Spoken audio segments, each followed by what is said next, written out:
ಸ್ನೇಹಿತರೆ ನಮಸ್ಕಾರ. ಇರಾನ್ ಅಥವಾ ಇಸ್ರೇಲ್ ಈ ಎರಡು ದೇಶದಲ್ಲಿ ಯಾವುದೋ ಒಂದು ದೇಶ ಇನ್ನೊಂದು ಕೆಲವು ದಿನಗಳಲ್ಲಿ ಬಹುಶಃ ಕಂಪ್ಲೀಟ್ ಸರ್ವನಾಶ ಆಗಿ ಹೋಗುವಂಥ ಚಾನ್ಸಸ್ ಇದೆ.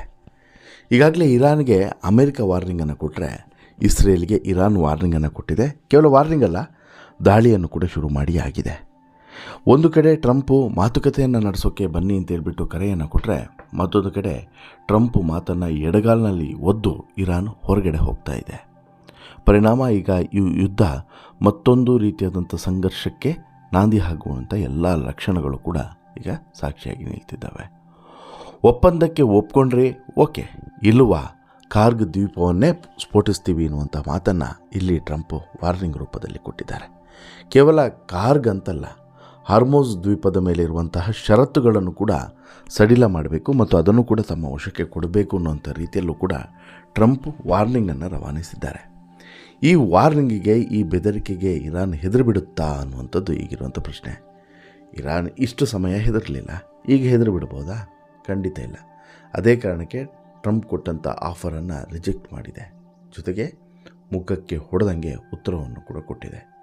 ಏನಾಗ್ತಿದೆ, ಏನೆಲ್ಲ ಆಗಿದೆ, ಈಗಾಗಲೇ ಟ್ರಂಪು ಒಂದು ಕಡೆಯಿಂದ ದಾಳಿಯ ಮೇಲೆ ದಾಳಿಯನ್ನು ನಡೆಸೋದಕ್ಕೆ ಇರಾನ್ ಮೇಲೆ ಕಾರಣನೂ ಕೂಡ ಇದೆ. ಏನದು ಎಲ್ಲವನ್ನು ಕೂಡ ನೋಡ್ತಾ ಹೋಗೋಣ. ಅದಕ್ಕಿಂತ ಮುಂಚೆ ನೀವಿನ್ನೂ ಕೂಡ ನಮ್ಮ ಚಾನಲನ್ನು ಸಬ್ಸ್ಕ್ರೈಬ್ ಮಾಡಿಲ್ಲ ಅಂದರೆ ದಯವಿಟ್ಟು ಕೂಡಲೇ ಸಬ್ಸ್ಕ್ರೈಬ್ ಮಾಡಿ ಸ್ನೇಹಿತರೆ. Iran, Israel, America. ಇಲ್ಲಿ ಅಮೇರಿಕ ಮತ್ತು ಇಸ್ರೇಲ್ ಒಂದು ಭಾಗವಾದರೆ ಇರಾನ್ ಮತ್ತೊಂದು ಭಾಗ. ಎರಡು ದೇಶವನ್ನು ಕೂಡ ಇರಾನು ಸಮರ್ಥವಾಗಿ ಇಲ್ಲಿವರೆಗೂ ಕೂಡ ಎದುರಿಸ್ಕೊಂಡು ಬಂದಿದೆ. ಈಗ ಮತ್ತೊಂದು ಎಚ್ಚರಿಕೆಯನ್ನು ಕೂಡ ಟ್ರಂಪ್ ಕೊಟ್ಟಿದ್ದಾನೆ. ಟ್ರಂಪ್ ಕೊಟ್ಟಿರುವಂಥ ಎಚ್ಚರಿಕೆಯನ್ನು ಈಗಾಗಲೇ ಇರಾನ್ ರಿಜೆಕ್ಟ್ ಮಾಡಿದೆ ಅನ್ನೋದು ಕೂಡ ಗೊತ್ತಾಗ್ತಿದೆ. ಇಷ್ಟು ಮಾತ್ರವಲ್ಲ, ಇಸ್ರೇಲ್ನ ಮೇಲೆ ಭೀಕರವಂತ ದಾಳಿಯನ್ನು ಕೂಡ ಇರಾನ್ ಶುರು ಮಾಡಿದೆ.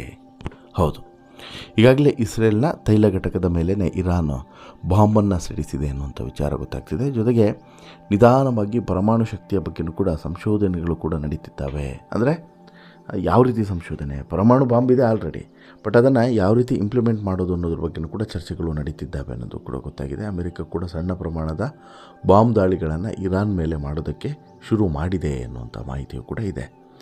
ಕಾರಣ ಏನು ಅಂತ ಹೇಳಿದ್ರೆ, ಇಲ್ಲಿ ಈ ಅಮೆರಿಕದ್ದು ಅಥವಾ ಟ್ರಂಪ್ದು ಮೇಯ್ನ್ ಅಜೆಂಡಾ ಏನು ಅಂತ ಹೇಳಿದರೆ, ಅವರು ಈ ಕಾರ್ಗ್ ದ್ವೀಪವನ್ನು ನಮಗೆ ಕೊಡಬೇಕು, ಕೊಡದೇ ಇದ್ದರೆ ಇಲ್ಲ ಅಂತ ಹೇಳಿಬಿಟ್ಟು, ಅಂದರೆ ಸರ್ವನಾಶ ಮಾಡಿಬಿಡ್ತೀವಿ ಅನ್ನುವಂಥದ್ದು ಇಲ್ಲಿ ಟ್ರಂಪ್ ಮೊನ್ನೆ ಕೊಟ್ಟಂತಹ ಎಚ್ಚರಿಕೆ.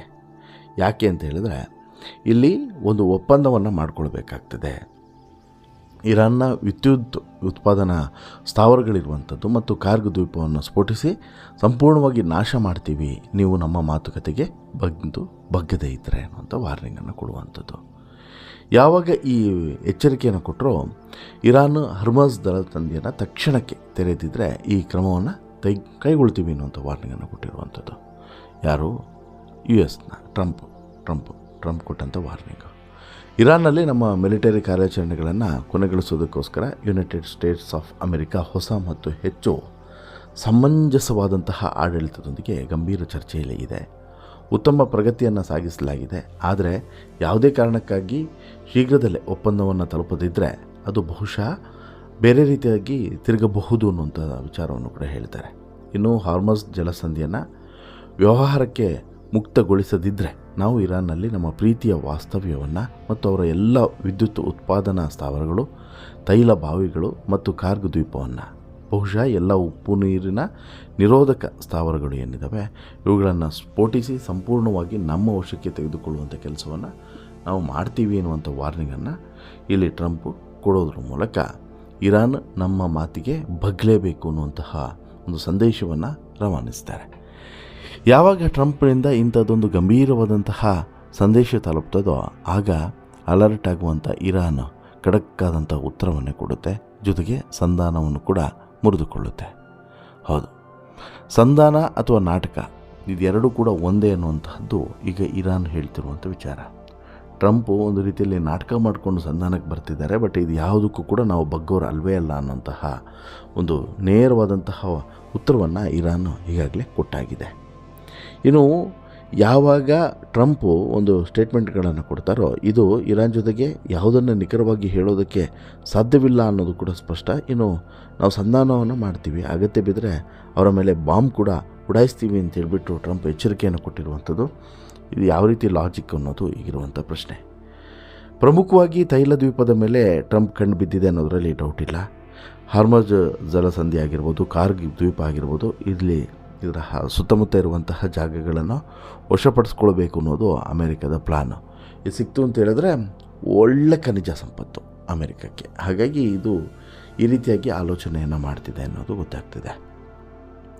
ಇನ್ನು ಜಾಗತಿಕವಾಗಿ ಈ ಭೀತಿ ಇನ್ನಷ್ಟು ದಿನಗಳ ಕಾಲ ಮುಂದುವರಿಯುವಂತಹ ಸಾಧ್ಯತೆ ಇದೆ. ಕಾರಣ ಏನು ಅಂತ ಹೇಳಿದ್ರೆ, ಇರಾನ್ ಈಗಾಗಲೇ ಕಾರ್ಗ್ ದ್ವೀಪ ಮತ್ತು ಹಾರ್ಮುಜ್ ದ್ವೀಪವನ್ನು ತನ್ನ ಒಂದು ತೆಕ್ಕೆಯಿಂದ ಬೇರೆಯವರಿಗೆ ಹೋಗಬಾರ್ದು ಅನ್ನೋಂಥ ರೀತಿಯಲ್ಲಿ ಏನೆಲ್ಲ ಕಂಟ್ರೋಲಿಂಗ್ ಸ್ಟೆಪ್ಸ್ಗಳನ್ನು ತೆಗೆದುಕೊಳ್ಳಬೇಕು ಅದನ್ನು ಕೂಡ ತೆಗೆದುಕೊಂಡಿದೆ.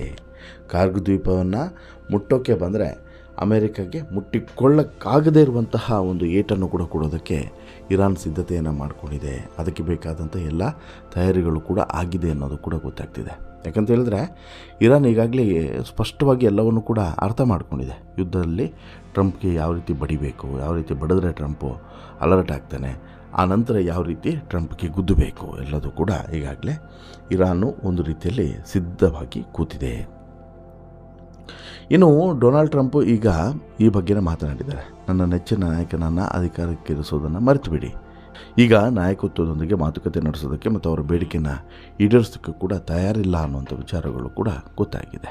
ಇದರ ಜೊತೆಗೆ ಹಾರ್ಮುಜ್ ಜಲಸಂಧಿಯ ಮೇಲೆ ನಿಯಂತ್ರಣವನ್ನು ಹೊಂದಿರೋದಾಗಿ ಅಮೆರಿಕ ಹೇಳ್ಕೊಳ್ತಾನೆ ಇದೆ. ಆದರೆ ಇರಾನ್ ಈ ಮಾರ್ಗವನ್ನು ನಿರ್ಬಂಧಿಸ್ತಾನೆ ಇದೆ. ಇದು ಜಾಗತಿಕ ತೈಲ ಮತ್ತು ಅನಿಲಗಳ ಮೇಲೆ ಪರಿಣಾಮವನ್ನು ಬೀರುತ್ತಿದೆ. ಹಲವಾರು ಪ್ರಯತ್ನಗಳು ಹೊರತಾಗಿಯೂ ಕೂಡ ಅಮೆರಿಕ ಈ ಮಾರ್ಗವನ್ನು ನಿಯಂತ್ರಿಸೋದಕ್ಕೆ ಸಾಧ್ಯವಾಗಲಿಲ್ಲ. ಈಗ ನಿಯಂತ್ರಣಕ್ಕೆ ತೆಗೆದುಕೊಳ್ಳಬೇಕು ಅನ್ನೋದು ಪ್ಲಾನ್.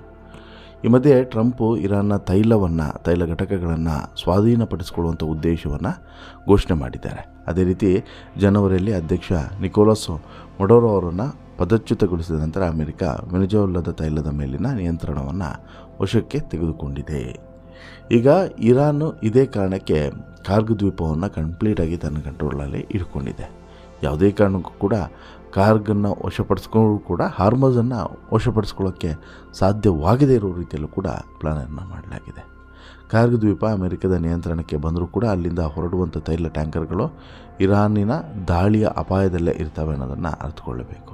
ಇದು ಇರಾನ್ಗೆ ದೊಡ್ಡ ವಿಚಾರ ಏನಲ್ಲ. ವಿಶೇಷವಾಗಿ ಮುಕ್ತ ಯುದ್ಧವನ್ನು ಘೋಷಿಸಿದರೂ ಕೂಡ ಸಮಸ್ಯೆ ಇಲ್ಲ. ಯಾಕಂದರೆ ಕಾರ್ಗ್ ಹಾರ್ಮುಜ್ಗಿಂತ ವಿಭಿನ್ನವಾದಂಥ ಕಾರ್ಯತಂತ್ರ ಸ್ಥಳವನ್ನು ಇದು ಇರಾನ್ ಹೊಂದಿದೆ ಅನ್ನುವಂಥದ್ದು ಈಗ ಗೊತ್ತಾಗ್ತಿದೆ. ಏನೋ ಹಾರ್ಮುಜ್ ಜಲಸಂಧಿಯ ಪರ್ಷಿಯನ್ ಕೊಲ್ಲಿಯನ್ನು ಅರೇಬಿಯನ್ ಸಮುದ್ರಕ್ಕೆ ಸಂಪರ್ಕಿಸುವಂಥ ಕಿರಿದಾದ ಜಲಮಾರ್ಗದಲ್ಲಿದೆ. ಕೆಲವು ಸ್ಥಳಗಳಲ್ಲಿ ಇದರ ಅಗಲ ಕೇವಲ 30-40 ಕಿಲೋಮೀಟ್ರು ಅಷ್ಟೇ. ವಿಶ್ವದ ತೈಲ ಟ್ಯಾಂಕರ್ಗಳಲ್ಲಿ ಸರಿಸುಮಾರು 20-25% ಇದೇ ಮಾರ್ಗದ ಮೂಲಕ ಹಾದು ಹೋಗಬೇಕಾಗ್ತದೆ. ಕಾರ್ಗ್ನಿಂದ ಹಾರ್ಮುಜ್ಗೆ ಇರುವಂಥ ಅಂತರ ಸರಿಸುಮಾರು 600 ಕಿಲೋಮೀಟ್ರು. ಕಾರ್ಗ್ ತೈಲದ ಲೋಡಿಂಗ್ ಪಾಯಿಂಟ್ ಮತ್ತು ಅದರ ಮೂಲ ಎಲ್ಲದೂ ಕೂಡ ಒಂದೇ. ಆದರೆ ಹಾರ್ಮುಜ್ ತೈಲ ಹರಿಯುವಂತಹ ಮಾರ್ಗವಾಗಿ ಅದರಿಂದ ಕಾರ್ಗನ್ನು ವಶಪಡಿಸ್ಕೊಳ್ಳೋದನ್ನು ಇಲ್ಲಿ ಅಮೆರಿಕ ತನ್ನ ಪ್ಲಾನ್ನ ಒಂದು ಪಟ್ಟಿಯಲ್ಲಿ ಇಟ್ಕೊಂಡ್ಬಿಟ್ಟಿದೆ. ಆದರೆ ಹಾರ್ಮುಜ್ ಜಾಗತಿಕ ತೈಲ ಸರಬರಾಜು ಮತ್ತು ಬೆಲೆಗಳನ್ನು ನಿಯಂತ್ರಿಸುವಂತಹ ಒಂದು ಸ್ಥಳ. ಹಾಗಾಗಿ ಇದು ಯಾವ ರೀತಿ ಪರಿಣಾಮ ಬೀರ್ತದೆ ಅನ್ನೋಂಥದ್ದು. ಈಗಾಗಲೇ ಕಚ್ಚಾ ತೈಲದ ಬೆಲೆ ಸಿಕ್ಕಾಪಟ್ಟೆ ಜಾಸ್ತಿ ಆಗಿದೆ. ಇನ್ನು ಹಾರ್ಮುಜ್ ಮತ್ತು ಕಾರ್ಗ್ ಎರಡರ ಮೇಲೂ ಕೂಡ ಅಮೆರಿಕ ದಾಳಿ ಮಾಡ್ತು ಅಂತ ಹೇಳಿದ್ರೆ ಇನ್ನಷ್ಟು ಒಂದು ಹೀನಾಯ ಪರಿಸ್ಥಿತಿಗೆ ಹೋದರೂ ಕೂಡ ಅಚ್ಚರಿ ಏನಿಲ್ಲ. ಬಟ್ಟು ಒಂದು ನೆನಪಿಟ್ಕೊಳ್ಳಿ, ಕಾರ್ಗ್ ದ್ವೀಪ ಇರಾನ್ನ ಅತಿದೊಡ್ಡ ತೈಲ ರಫ್ತು ಕೇಂದ್ರ ಆಗಿದೆ. ಅಲ್ಲಿಂದ ಅದರ ಹೆಚ್ಚಿನ ಕಚ್ಚಾ ತೈಲವನ್ನು ವಿಶ್ವದಾದ್ಯಂತ ಸಾಗಿಸಲಾಗ್ತದೆ. US ಅದರ ಮೇಲೆ ಹಿಡಿತವನ್ನು ಸಾಧಿಸಿದರೆ ಇರಾನ್ನ ತೈಲ ಪೂರೈಕೆಯನ್ನು ವಾಸ್ತವಿಕವಾಗಿ ನಿಲ್ಲಿಸಬಹುದು. ಇದು ಇರಾನ್ನ ಆರ್ಥಿಕತೆಯ ಮೇಲೆ ಮತ್ತು ಇಡೀ ವಿಶ್ವದ ಆರ್ಥಿಕತೆಯ ಮೇಲೂ ಕೂಡ ಹೊಡೆತವನ್ನು ಬೀಳೋದ್ರಲ್ಲಿ ಅನುಮಾನವೇ ಇಲ್ಲ. ಆನಂತರ ಒಂದು ಕ್ಲಿಯರ್, ಇಲ್ಲಿ ಸಾಕಷ್ಟು ಗೊಂದಲಗಳು ಇದ್ದಾವೆ. ಆ ಗೊಂದಲಗಳು ಬಗೆಹರಿಯದಿದ್ರೂ ಕೂಡ ಅಪಾಯ ಕಟ್ಟಿಟ್ಟ ಬುತ್ತಿ ಅನ್ನೋದು ಕೂಡ ಸತ್ಯ. ನೋಡಿ ಏನಾಗುತ್ತೆ ಅಂತ ಹೇಳ್ಬಿಟ್ಟು ಟ್ರಂಪ್ ಎಚ್ಚರಿಕೆಗೂ ಕೂಡ ಇರಾನ್ ಬರ್ತಿಲ್ಲ. ಯಾರ ಮಾತನ್ನು ಕೂಡ ಇರಾನ್ ಕೇಳೋದಕ್ಕೆ ಸಿದ್ಧವಾಗಿಲ್ಲ. ಅಂತಿಮವಾಗಿ ಏನು ನಿರ್ಧಾರವನ್ನು ತೆಗೆದುಕೊಳ್ಳುತ್ತೆ, ಯುದ್ಧ ಎಲ್ಲಿಗೆ ಹೋಗಿ ನಿಲ್ತದೆ ಅನ್ನೋದು ಈಗ ಸದ್ಯಕ್ಕಿರುವಂಥ ಕುತೂಹಲ. ನಿಮಗೇನು ಅನಿಸುತ್ತೆ ಸ್ನೇಹಿತರೆ?